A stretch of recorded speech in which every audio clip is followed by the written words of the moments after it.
Since the start of the coronavirus outbreak, Open Arms Inc. has distributed over 1,000 bags of groceries to people in Neshoba County. The Neshoba County Sheriff's Department encourages everyone to remain aware of their surroundings at all times and to always lock the door when exiting a vehicle. While it's not mandated, the CDC is encouraging everyone to wear protective masks to slow the spread and flatten the curve.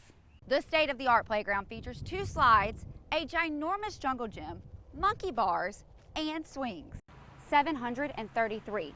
That's the number of days that have passed since Crystal McKinney saw her brother, Bruce Smith, alive. Now McKinney says she's just looking for answers and closure. Cyrus Ben is a husband, father, son, businessman, and now leader of the Mississippi Band of Choctaw Indians. I'm here at the Neshoba County Fair, where the long-running tradition of political speaking continued today, and we heard from several candidates, including 3 who are running for lieutenant governor. Neshoba County authorities and the school district are cracking down on law-breaking drivers they say are passing stop school buses when students are loading and unloading. The problem is that it's costing lives. Kids are being struck by vehicles.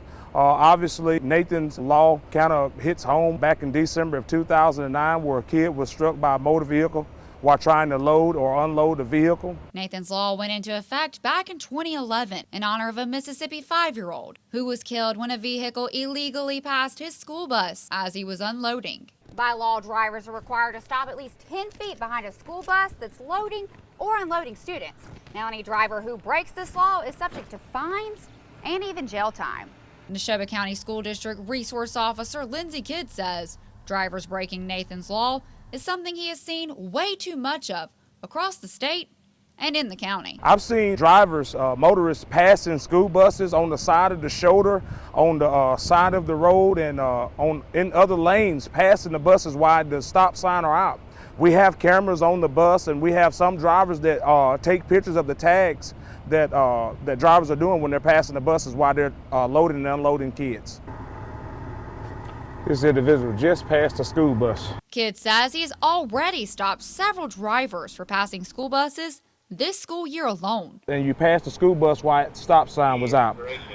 That is against the law. Kidd says students are taught to check their surroundings and look both ways before exiting the school bus. In Philadelphia, Ashleigh Fortenberry, News Center 11. It's been about 10 years since Governor Phil Bryant says he first heard Philadelphia native Marty Stewart's idea for a Mississippi country music trail. Now a decade later, and the trail is only growing. It gives Mississippi an opportunity to stop and say, I did not know that country music star was either from here or had such a history in Mississippi.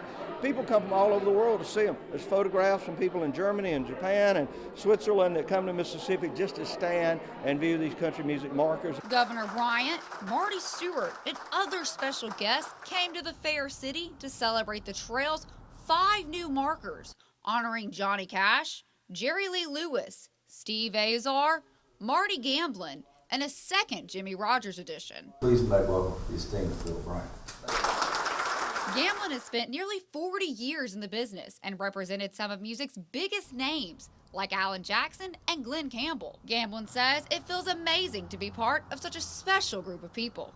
You always have the question, why me? But it's, I'm honored and certainly very appreciative of the fact that they recognize me.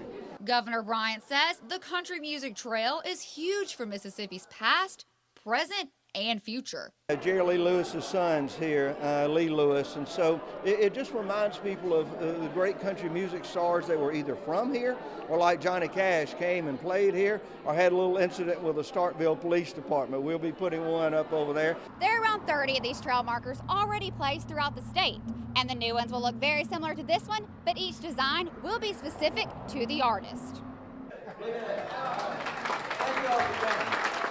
In Philadelphia, Ashleigh Fortenberry, News Center 11.